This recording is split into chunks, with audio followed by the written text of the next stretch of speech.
Eu quero falar para vocês hoje desse material aqui, né? O nosso devocionário Patronos. Quero contar um pouquinho da história dele, né? Como que ele começou, né? Qual que foi a ideia por trás e como isso tudo levou a construir o propósito que está por trás desse livro, né? Porque que a gente tem ele em tão autoestima aqui na Patronos, né? Porque realmente é um modo que a gente conseguiu de incluir num produto bastante simples, né, bastante, né, que cabe no seu bolso, algo, né, uma proposta de vida espiritual que a gente já vem acompanhando, né, ao longo dos anos, né. Esse ano o devocionário vai completar 3 anos já de existência, estamos na 3ª edição, né. Como tantas pessoas têm, né, têm tido tantos frutos usando esse material aqui. Então, a aula de hoje eu quero reservar para contar um pouquinho dessa história para vocês, né? Então, sem mais delongas, vamos para esse pequeno curso do devocionário, né? Então, estou disponibilizando essa aula, né, também no nosso canal no YouTube, né, de forma aberta para apresentar esse material para as pessoas que não conhecem ainda, e também para quem já conhece, enfim, conhecer um pouquinho mais, né, do que está por trás desse livrinho, mas apresentando para vocês porque essa é a primeira aula de um curso que eu estou fazendo do devocionário, né, lá no Clube Patronos, né, que é nosso plano de assinatura. A gente tem todo um itinerário de formação em vida espiritual, né, e um dos pilares ali desse clube é justamente que a gente possa pegar essas ferramentas que a gente apresenta na Patronos e destrinchar em maiores detalhes, né, em maiores de forma mais aprofundada como que a gente pode tirar o melhor proveito possível desse material. Então, essa aqui é a primeira aula aberta, depois a gente vai ter, né, toda uma sequência mostrando cada um dos capítulos em maior profundidade. Mas aqui, né, eu quero fazer algumas perguntas para você, porque é justamente daí que vai nascer esse propósito devocionário, que são, né, as dificuldades mais comuns que a gente vê atualmente na vida de oração, né? Então, dos católicos em geral, né? Então, né, você já sentiu que sua vida de oração é irregular, né? Ou seja, você não vê uma regularidade, você não vê que tá sempre progredindo, né? Tá sempre caminhando em direção a algum lugar, né? Parece que uma coisa meio irregular, meio inconstante. Começa com entusiasmo, mas depois esfria, né? Então, aquela coisa, você ouve uma pregação, você sai de um retiro, né? Sai de alguma ocasião que te dá um certo ânimo, um certo fervor, mas isso vai se perdendo porque você não tomou as medidas necessárias para fazer com que esse fervor ele pudesse te levar mais longe. Ou talvez tenha dificuldade de saber quais orações fazer em cada momento da sua caminhada espiritual, né? Então, é esse desconhecimento mesmo de, ok, o que eu preciso rezar, né? Como que eu faço para rezar melhor? Então, é justamente essa situação, né, que é vivenciada por tantos católicos, especialmente numa fase que a gente vive de tanta crise de formação católica, né? Existe muita dificuldade, né, no ambiente paroquial, né, no catolicismo mais comum, por assim dizer, né? Porque graças a Deus na internet a gente vê muitos movimentos de formação, mas ainda na vida paroquial, ali naquele vida do dia a dia, ainda é difícil de você ter uma formação bem sólida na vida espiritual, e o resultado disso, né, é sentir uma falta de uma direção clara. Ou seja, será que eu estou caminhando na vida espiritual como eu deveria caminhar? Né? Estou rezando o suficiente? Estou rezando da maneira certa? Como eu posso crescer espiritualmente de forma ordenada? Né? E aí, né, uma certa consolação que eu venho trazer para vocês é que, se você já tem essas dúvidas, pode saber que você não está sozinho, né? Porque a própria igreja, né, ela nos oferece os meios concretos, os meios necessários para que a gente possa superar essas dificuldades, e um dos instrumentos, né, que a tradição da igreja acabou trazendo, né, para nós ao longo da história são justamente os devocionários, que foram feitos justamente para ajudar nesse propósito.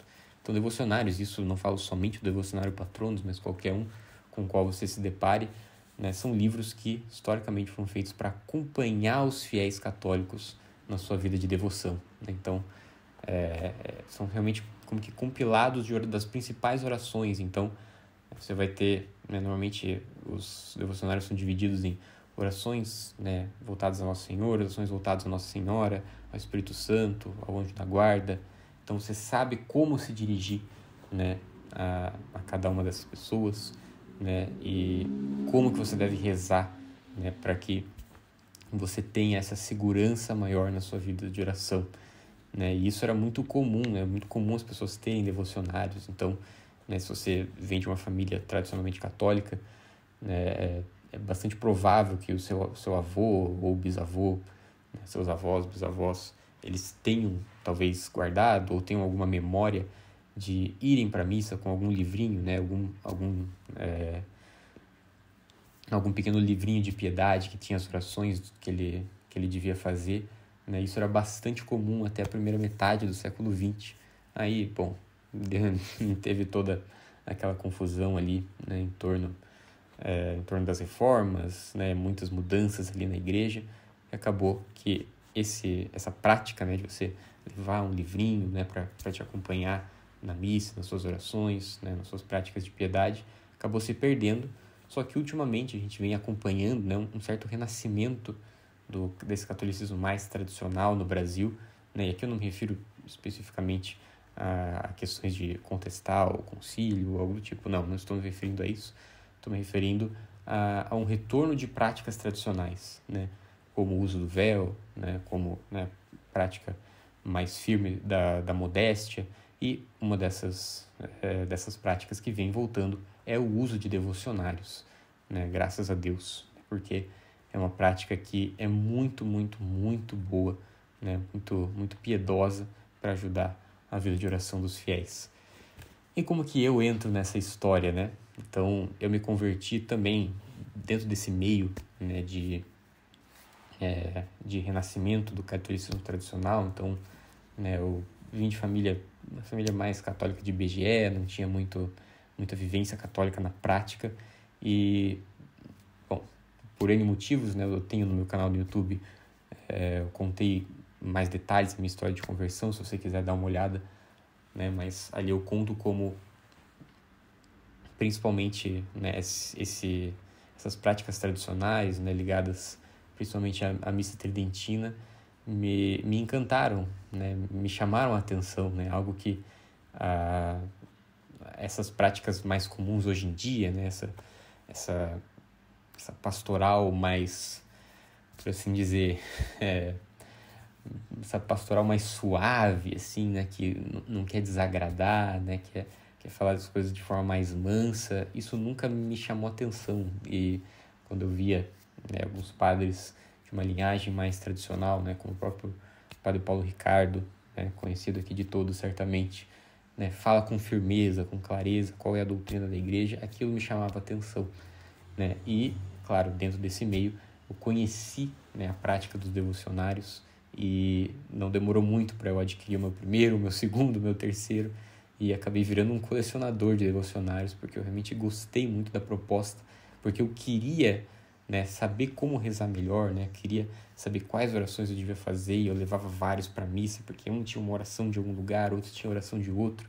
Então, aquilo ali me alimentou muito nos meus primeiros anos de conversão, né, ter essa prática de ter sempre um devocionário para me indicar o que eu deveria fazer, né, em determinado momento, como eu devia me portar na Santa Missa, como eu devia me confessar, como eu devia rezar tal oração, enfim. Só que, né, à medida, né, que o tempo foi passando, eu fui percebendo algumas dificuldades, né, usando tantos devocionários ao mesmo tempo, que é o fato de que eu ficava um pouco perdido em tantas opções, né? Eu sentia, por um lado, que eu não conseguia tirar todo o proveito que eu conseguia desses devocionários, né? Então, muitas orações eu sequer olhava, né? Passava o olho ali, nunca tinha passado na página, né? Ficava só com algumas selecionadas, e também a dificuldade de, putz, em um devocionário tem essa oração que eu quero, aí em outro tem outra oração, aí ter que levar vários para onde eu ia. Isso acabava criando uma certa dorzinha de cabeça, mas tudo bem. Só que essa inquietação, né, essa questão me levou, putz, será que eu não consigo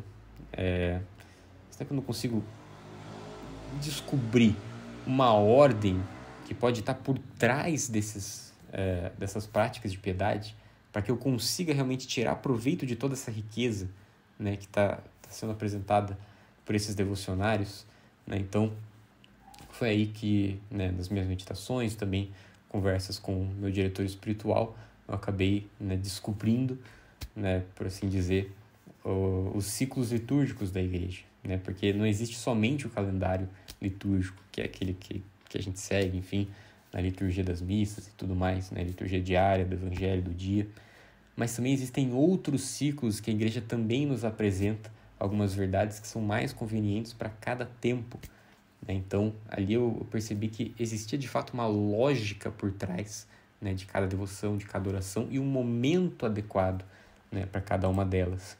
Então, né, ali eu descobri, por exemplo, as devoções para cada hora do dia, né, que remonta à tradição do ofício divino, né, hoje mais conhecido como liturgia das horas, que nada mais são do que os salmos que são recitados, né, desde ali da antiguidade cristã, né, pelos monges, que são salmos recitados em determinadas horas específicas do dia, né, e ali eu vi que aquelas horas elas não eram escolhidas de forma arbitrária, né? Pelo contrário, existia um propósito por trás de cada uma daquelas horas, né? E tem justamente o significado de remeter a determinados momentos do ponto central ali da nossa fé, que é morte e ressurreição de Cristo, né? Paixão, morte e ressurreição de Cristo.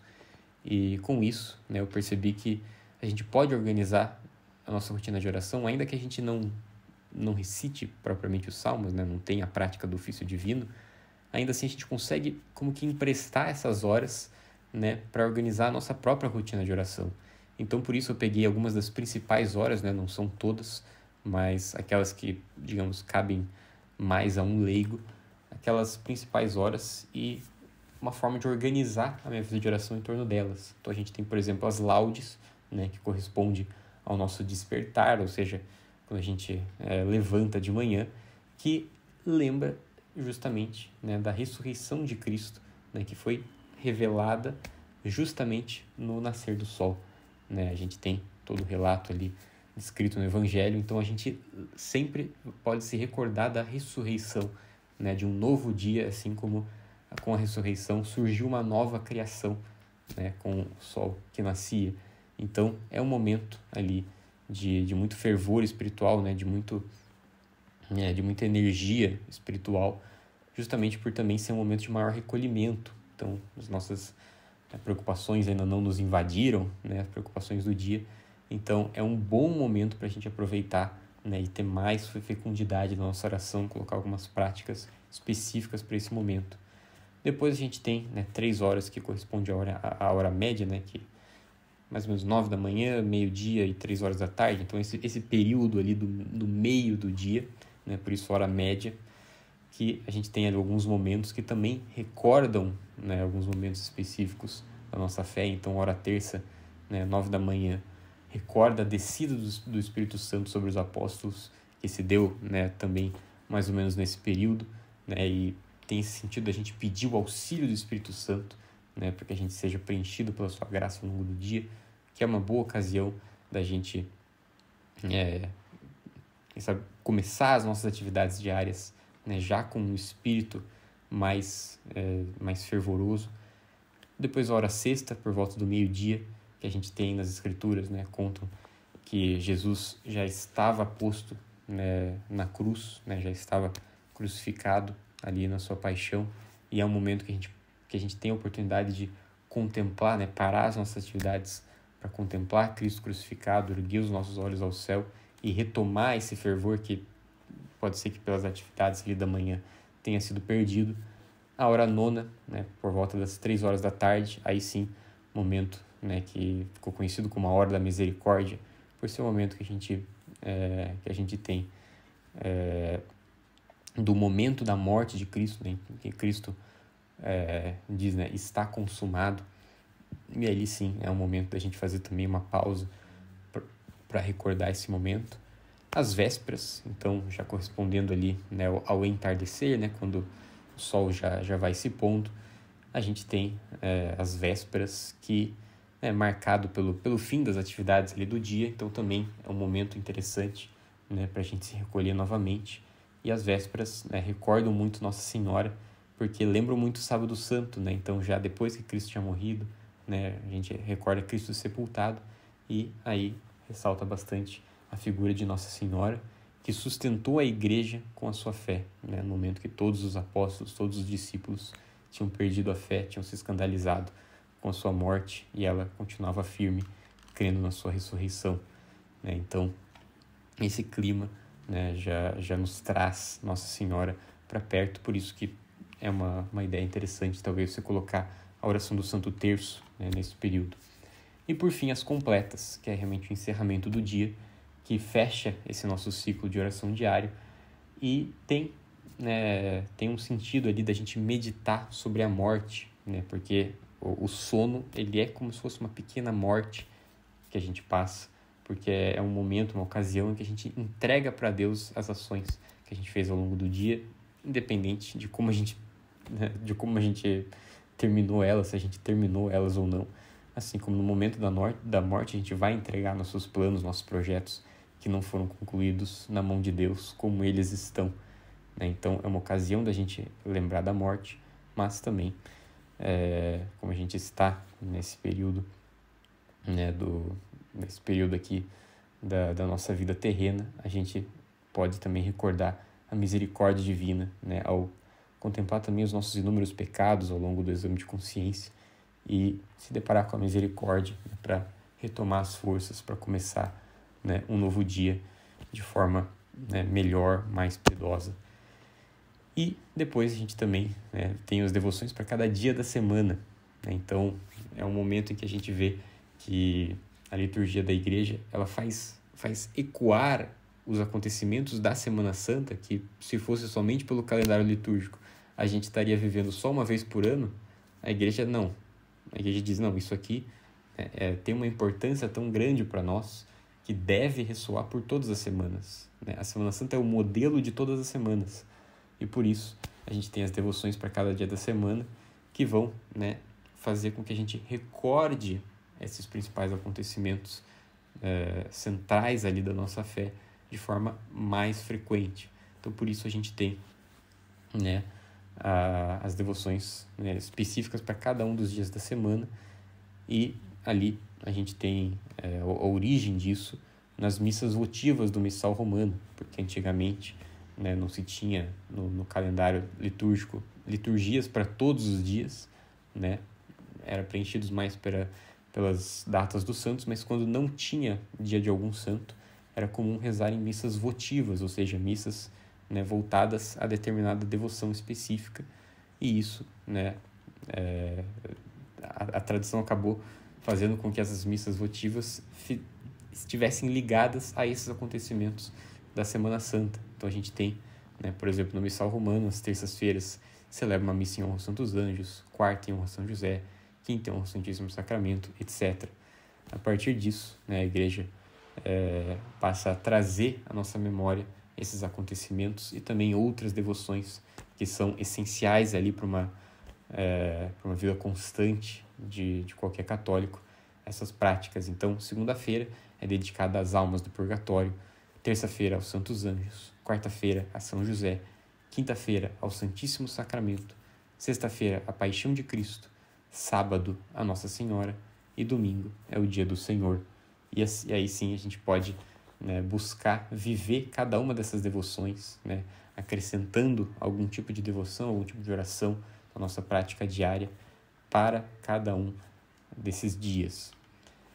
Também temos as devoções para cada mês do ano, né? Então a gente tem determinadas datas do calendário litúrgico que parece que passam muito rápido para que a gente tivesse a oportunidade de tirar todo o proveito possível dessas devoções, né? Então você vê, por exemplo, né, em junho, mês do Sagrado Coração de Jesus, né, uma devoção tão rica, e a igreja não quer que a gente passe batido, não quer que passe batida essa devoção, né, somente em um dia. Por isso que ela nos convida a estender a prática dessa devoção a todo o mês de junho, né, para que a gente possa desenvolver, se aprofundar mais ainda nessa devoção, e assim com outras devoções. Então, janeiro, que tem a festa do Santíssimo Nome de Jesus, né, justamente a ocasião em que Jesus recebe o seu nome oficialmente, né, depois de nascer. Tem o mês de janeiro todo dedicado ao Santíssimo Nome de Jesus, fevereiro dedicado à Sagrada Família, né, com uma continuação ali dessa prática do Natal. Então a gente já viu todos os acontecimentos dos primeiros dias da vida de Cristo. Nada melhor do que em fevereiro, né, antes de começar a Quaresma, a gente voltar os olhos para a Sagrada Família, né, para esse período da vida oculta de Cristo. Em março dedicado a São José, né, porque a gente tem ali no mês de março, a solenidade de São José. Abril, a gente tem duas tradições, né, Sagrada Eucaristia ou Espírito Santo, né, mas qualquer uma delas também a gente pode tirar muito proveito. Em maio, mês de Nossa Senhora, né, mês mariano, né, que a gente tem várias festas ali de Nossa Senhora, né, Nossa Senhora de Fátima, tem a visitação de Nossa Senhora, mas também, né, tem todo o sentido de que, especialmente no hemisfério norte, onde essa devoção surgiu, né, ser o mês das rosas, né, o mês mais florido, o mês mais bonito, né, nada melhor que dedicar a Nossa Senhora, que é a mais bela das criaturas. Em junho, como eu já comentei, porque normalmente a data da festa do Sagrado Coração cai em junho, aí a igreja estende isso a todo o mês de junho. Mesma coisa com o mês de julho, que começa, né, se inicia com o mês do Preciosíssimo Sangue de Cristo, né, então é uma ocasião ali da gente meditar mais sobre a Santa Missa, sobre esse sacrifício de Cristo. Aqui no Brasil, especificamente, a gente tem em agosto e setembro, né, duas devoções que foram incluídas ali, né? Então, agosto é conhecido aqui como mês das vocações, né? Tem o Dia dos Pais, tem o Dia dos Padres, né? Então, faz bastante sentido incluir essa devoção. Então, é um momento que a gente pode, né, rezar mais pelas vocações, que a gente pode, talvez, buscar conhecer mais a nossa própria vocação. Setembro, né, por conta do dia de São Jerônimo, no dia 30 de setembro, é dedicado às Sagradas Escrituras, né? Então, para a gente conheça mais, estude mais, né, esse tesouro que a gente recebeu da igreja. Outubro, mês do Santíssimo Rosário, por ser ali o mês, né, de Nossa Senhora do Rosário, também para a gente dedicar mais tempo, mais atenção a essa devoção que é tão importante, principalmente para os dias de hoje. Novembro, mês das almas do purgatório, que a gente tem o dia de finados, mas, é claro, essa oportunidade da gente rezar e oferecer penitências, né, pelas almas do purgatório, a gente tem todo o mês de novembro para se dedicar de forma mais profunda a isso. E, por fim, o mês de dezembro, que é todo dedicado ali ao período do Advento e do Natal, né, já fazendo com que a gente retome esse calendário litúrgico. E assim, né, conhecendo cada uma dessas devoções, né, e me aprofundando em cada uma delas, foi assim que nasceu a proposta do Devocionário Patronus, né? Então, eu quis unir essa estrutura, né? Eu quis unir toda essa organização, né? Toda essa ordem que existe por trás das devoções, né? Indicando um momento mais propício para cada uma delas, né? Eu quis incluir isso num devocionário só, né? Que tivesse essa proposta, né? Então, diferente dos devocionários tradicionais, né, ele não se limita somente a apresentar o que rezar, né? Então, orações a tal santo, orações a Nossa Senhora, orações a Nosso Senhor, enfim. Mas também quando rezar, ou seja, seguindo essa ordem natural que a Igreja nos propõe através dos ciclos litúrgicos, mostrando, né, o momento mais conveniente para que a gente viva cada devoção, e aí sim que a gente possa tirar proveito de tudo que tem dentro do devocionário, porque vai ter um momento, né, vai ter um momento específico para cada parte. E além disso, né, já que eu estava fazendo esse devocionário para ajudar as pessoas que querem ter vida de oração, que querem, né, um auxílio ali nessa prática diária, também quis que ele fosse um guia completo. Então, não somente ensinando as orações em si, mas também por que rezá-las, ou seja, por que, né, mostrando explicações, né, mostrando o sentido que está por trás de cada uma das orações e também como rezá-las, né? A gente tem alguns métodos, indicações de como você pode tirar mais proveito de cada oração, né? Então, para ser realmente um guia completo, mostrando o que, quando, como e por que rezar. E assim nasceu o Devocionário Patronos, né?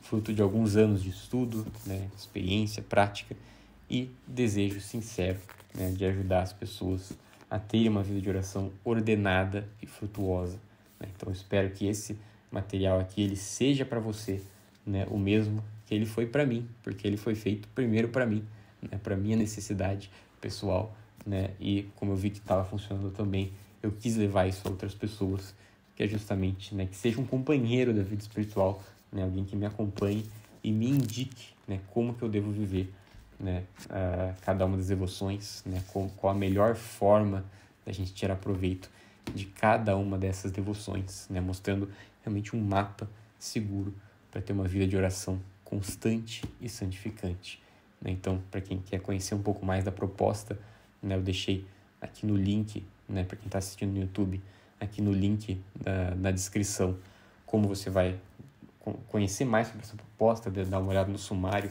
e poder adquirir, né? E para quem, né, de repente já possui esse devocionário e quer conhecer um pouco mais, né, como eu tiro mais proveito disso daqui, quero apresentar o curso do devocionário, né, que eu estou iniciando com essa aula. Então, essa aula é a primeira aula desse curso, que o objetivo vai ser justamente que a gente passe por todas as sessões do devocionário. Então, vai ser algo bastante aprofundado, com bastante calma, para que você possa realmente passar por todas as partes do devocionário, né, sabendo como que eu devo viver, né, como que eu devo praticar, como que eu devo rezar cada uma dessas partes, né? Então, vai ser um estudo que a gente vai fazer juntos, né, sobre cada uma dessas sessões e tirar o melhor proveito possível